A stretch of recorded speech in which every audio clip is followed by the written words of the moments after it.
সমাসন জনাব। শোভাযাত্ৰা দক্ষিণ দিশলৈ গৈ আমি ঘটনাখনে গৈ পশ্চিম নগৰ আমি চৌধুৰীকলীয়া ৰঙলা মুখেৰে আমি পুনৰ নাওঘাটা সাপ্তাহিক বজাৰখনো হয় নাওঘাটাখনত প্ৰৱেশ কৰি আৰু নাওঘাটা চহৰৰ পৰা আমি পুনৰবাৰ আমাৰ বিৰুদ্ধে প্ৰৱেশ কৰিম।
দক্ষিণ দিশলৈ গৈ আমি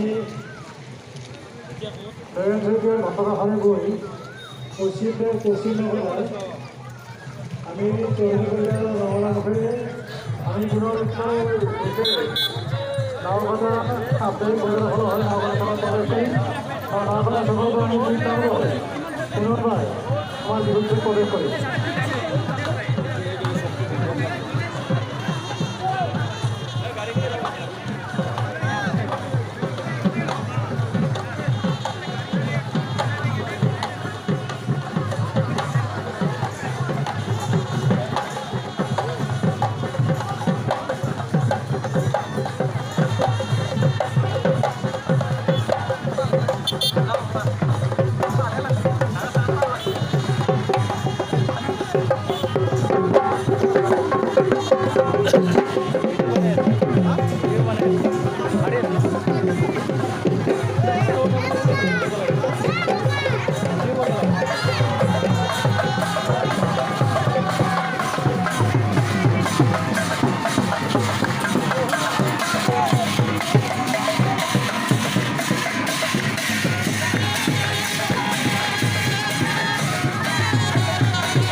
দক্ষিণ দিশলৈ গৈ আমি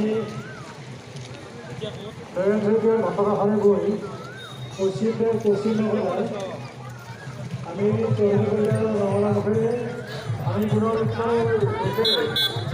নাওঘাটা সাপ্তাহিক বজাৰখনো হয় নাওঘাটাখনত প্ৰৱেশ কৰি আৰু নাওঘাটা চহৰৰ পৰা আমি পুনৰবাৰ আমাৰ বিৰুদ্ধে প্ৰৱেশ কৰিম। আমাৰ নাওঘাটা আঞ্চলিক বহাগী উৎসৱৰ সোণালী জয়ন্তী উদযাপন আৰু ইয়াৰে আজি আমাৰ শোভাযাত্ৰা চলি আছে আৰু এই শোভাযাত্ৰাৰ কিছু ভাল লগা দৃশ্য আপোনালোকৰ মাজত মই প্ৰেৰণ কৰিছোঁ। আপোনালোকে ভিডিঅ'টো সম্পূৰ্ণ কৰি চাব।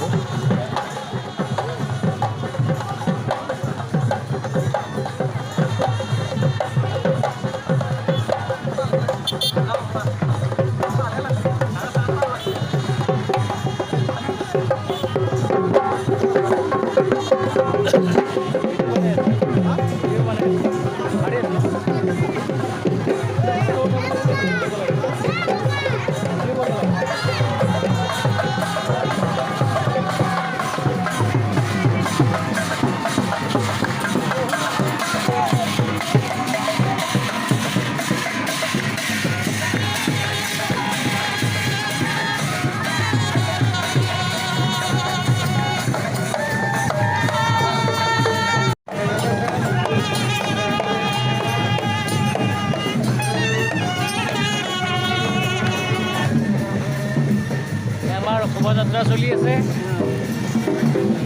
নাওঘাটা সোণালী জয়ন্তী উৎসৱৰ।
সভাপতিসকলৰ যি প্ৰচেষ্টা তেখেতসকলৰ যি আদৰ্শ আমি আজি সাৰ্থকতা কৰিছোঁ আৰু লগে লগে আজি 50টা বৰ্ষত ভৰি দিয়াৰ লগে লগে আমি আটাইমহীয়ান হৈ পৰিছোঁ যে ৰঙালী বিহু উৎসৱ নাওকটা বহাগী উৎসৱ অঞ্চল এই অনুষ্ঠানটি সোণালী জয়ন্তী উৎসৱ হিচাপে ৰূপায়ণ কৰিবলৈ আগবাঢ়ি আহিছে আজি প্ৰথম দিনৰ এই ৪ৰ্থ কাৰ্যসূচীয়ে এই অঞ্চলৰ যি গৌৰৱ অক্ষুণ্ণ ৰখাৰ কাৰণে যি প্ৰয়াস এই পতাকাই তাক সোঁৱৰাই দিব বিচাৰিছে আটাইৰ